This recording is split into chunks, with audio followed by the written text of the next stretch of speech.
Amis de la radio émission Neshama, l'appel à la grâce de Dieu vous soit donné. Mes frères et sœurs, j'aimerais vous parler de la foi. Qu'est-ce que la foi? Qu'entendez-vous parler de la foi? La foi a été la marque d'un disciple de Jésus.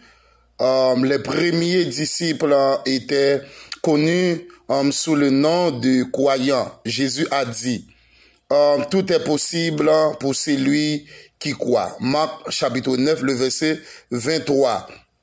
La foi signifie une dépendance totale à Dieu.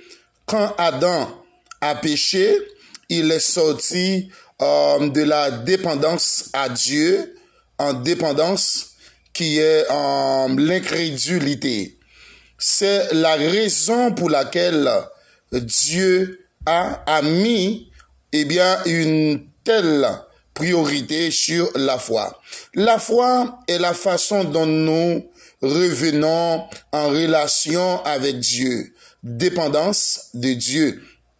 Cette dépendance à Dieu s'appelle la foi. La foi te fait avancer au-delà de tes 5 sens de l'homme. Les 5 sens de l'homme, de voir, d'entendre, de goûter et de sentir, de toucher. La foi vous libère de votre sens de voir, d'entendre, de votre sens de la capacité, de ta capacité, de votre capacité limitée. Par la foi, vous passez oui, certainement, la foi c'est une chose certaine.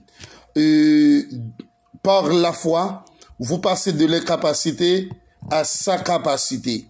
C'est la marche de la foi à laquelle nous sommes tous appelés, où rien n'est impossible. Matthieu chapitre 17, le verset 20. Quand on a la foi, on a la capacité de transformer, de transporter en un mot la montagne avec la foi. Ok?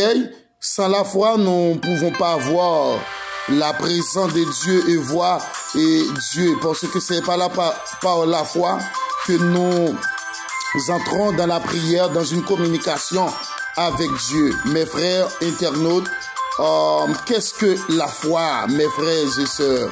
Eh bien, la foi est une action et obéissance en réponse à ce que Dieu a dit.